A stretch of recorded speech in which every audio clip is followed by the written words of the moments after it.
Welcome to Excel Magic Trick number 1493, part 2.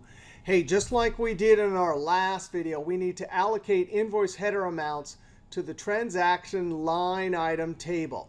So here's our invoice level table. This is a transaction table or a fact table, and we have shipping cost and invoice discount for the entire invoice. And somehow we need to allocate down to the line item transaction or fact table so that each invoice has the correct allocation of shipping and discount, so we can use the product table to make this report.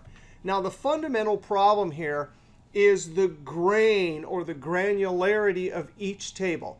This is the invoice level. This is the invoice detail or line level.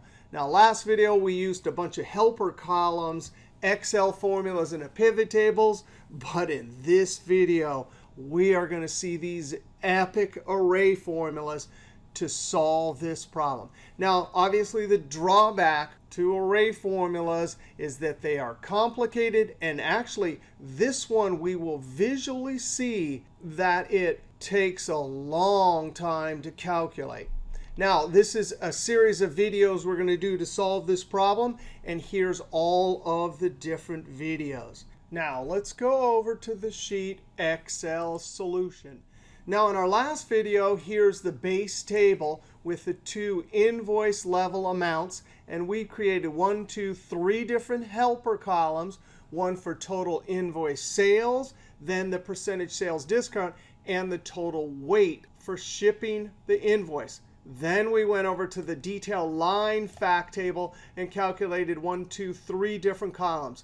But in this video, we only want to calculate 2 columns, line discount and line shipping. Now we're going to scroll way over to the side. Now we have our 2 tables. This is the invoice level, and this is the line level. Here's our 2 columns. Now, the fundamental problem when doing just 2 columns is somehow we're going to have to simulate over here the invoice level calculations. Now, think about what we did last video. There's only one invoice here, so we had to calculate only one time the total sales and the total weight. When we come over to this side and decide to do everything in a single column, that means we're going to repeat that total sales invoice calculation, for example, 1, 2, 3 times. That's one of the reasons that these formulas will take a long time to calculate. All right, so let's start with line discount. I want to allocate this. Well, if I had the total sales, I'd simply take invoice discount divided by total sales, and that would give me the percentage. Then because I have quantity and unit price, I simply multiply those by the discount. All right, the first thing we're going to try and do is calculate total sales for the invoice. And the formula we're going to use is exactly the same one we used last video. For each line, for each invoice number, we're going to need to pick out the correct quantity and units, multiply, and then add them. The product part is the multiplying. The sum part is the adding. Now, array 1. Well, I'm going to highlight the entire column. Control, Shift, down arrow, F4, comma. I need to multiply that first array by the second array. Price, Control, Shift, down arrow, F4, comma. Now, in the third array, I need to pick out for this line, based on that one invoice number, the correct rows. So just like we did last video, I highlight the invoice number column. Control, Shift, down arrow, F4. And I ask the question, are any of you equal to the invoice number? Now, that will yield trues and falses, and SUMPRODUCT cannot handle trues and falses. We need 1s and 0s. So we can convert trues and falses in Excel to 1s and 0s with any math operation. We're going to use double negative because that's usually the fastest and most efficient. So there we go. Those are 1s and 0s telling us the correct rows for the particular invoice. There's the price, the units. SUMPRODUCT will do the rest. Close parentheses, Control, Enter. Now, when I double click and send that down, you can see it took a second to calculate, and we had to repeat 3 different times the same calculation we did last video, only 1 time. Now that's the denominator, F2. We need to look up invoice discount amount as the numerator. So VLOOKUP, we're looking up invoice number, comma, the table.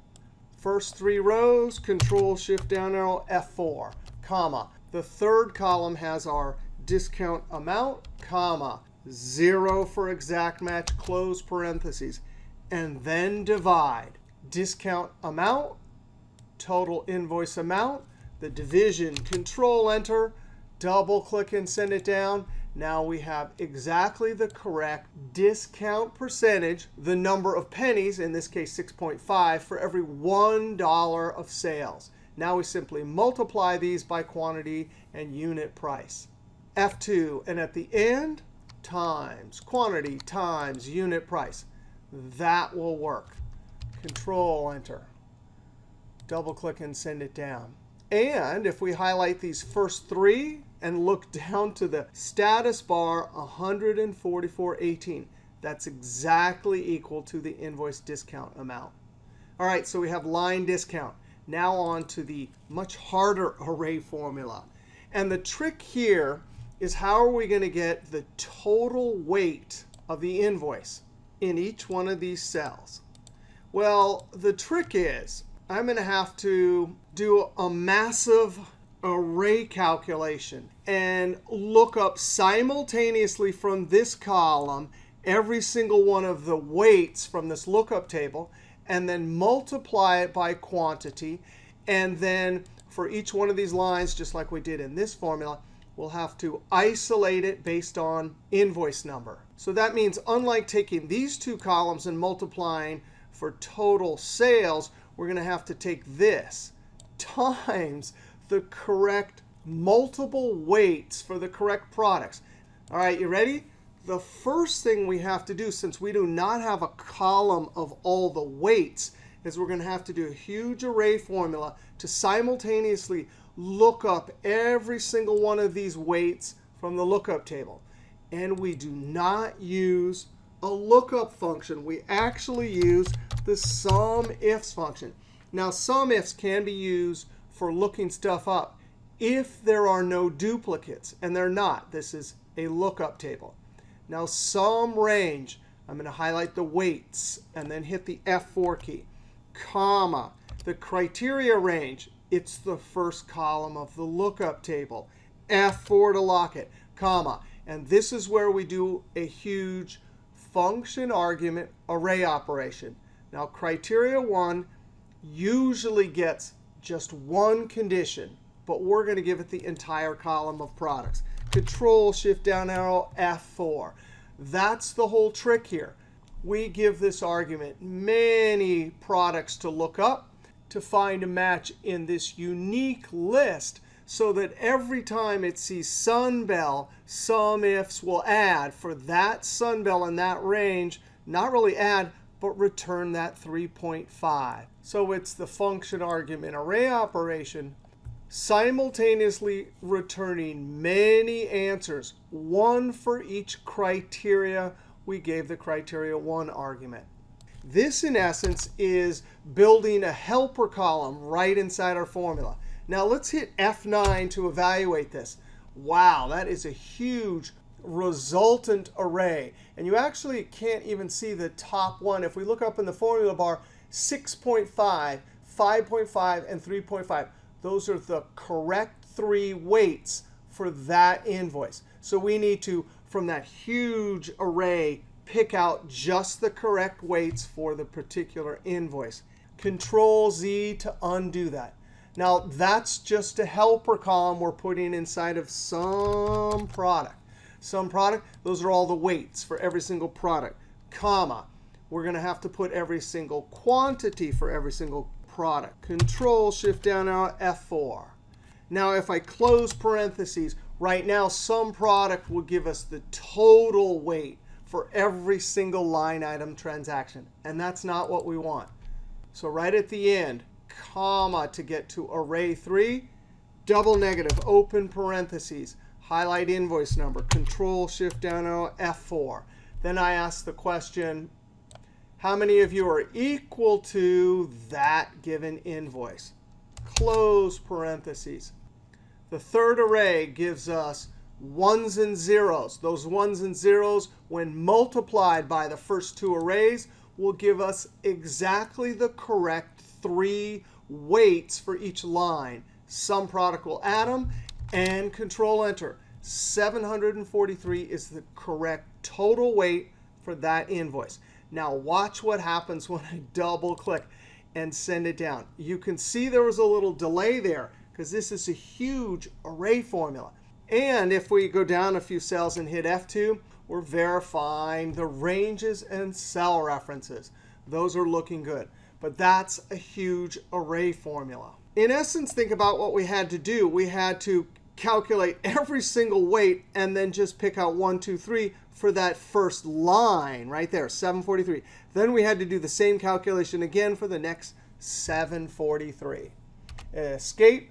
Now, we need to calculate the different allocation percentage for each weight for each line. In the top cell, F2, I need to calculate after the equal sign in the numerator the total weight for this line. So I'm going to VLOOKUP and lookup product, comma, within this table right here. F4 to lock it, comma. The weight is in the fourth column. 4, comma, 0, close parentheses. That VLOOKUP is just looking up the weight for Sunbell.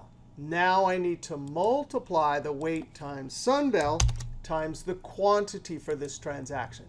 Now I need parentheses to isolate that multiplication. So I put parentheses and then divide. The top part right here is the weight for this line. The bottom part is the total weight for the invoice. Control Enter. And watch this. This is going to take even more time. Double click and send it down. Those 3 allocation percentages are based on the weight. We can multiply those by the shipping amount, 98.87, and it will break it apart correctly, allocating to each line based on weight. And notice this one also is correctly 1, because there is only 1 line for this invoice. F2, and at the end, times VLOOKUP. And we're going to look up the invoice number, comma, the table, that's this table over here, Control Shift down arrow F4, comma.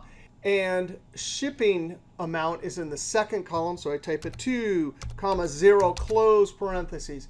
Now look at this. We actually did a VLOOKUP from this many side, meaning there's many invoice numbers, over to the one side to get shipping. And we did a VLOOKUP in the top, looking at product from the many side over to the lookup table or the one side to get the correct weight. And then we did a whole huge lookup inside of there. Control Enter. Double click and send it down. Boy, that took a long time to calculate. Highlight these 3 cells. Look down to the status bar. Exactly the total for that one invoice. We have correctly allocated both shipping and discount to the line level. The granularity here, invoice. The granularity here, product or invoice line level. Now we have no problem. We can come down here and do our formula to calculate the totals for each product. Equals SUMIFS, sum range, line discount first. Control Shift down arrow F4. F4 again to lock just the row but not the column. That way it'll move when I copy to the side. Comma. Criteria range, product. Control Shift down arrow F4 just one time. Comma. Criteria, there's the product. We need to hit the F4 and lock it 1, 2, 3 times, locking the column but not the row. Close parentheses. Control Enter. Copy it to the side.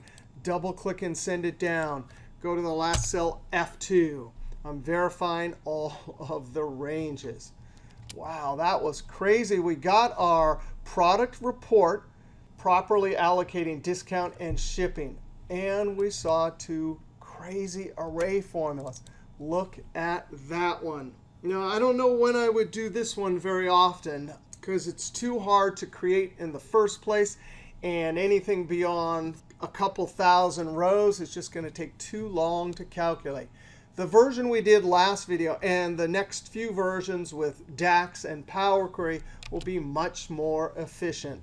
All right, if you like that video, be sure to click that thumbs up, leave a comment, and sub, because there's always lots more videos to come from excelisfun, including our next video where we'll get to use DAX. All right, see you next video.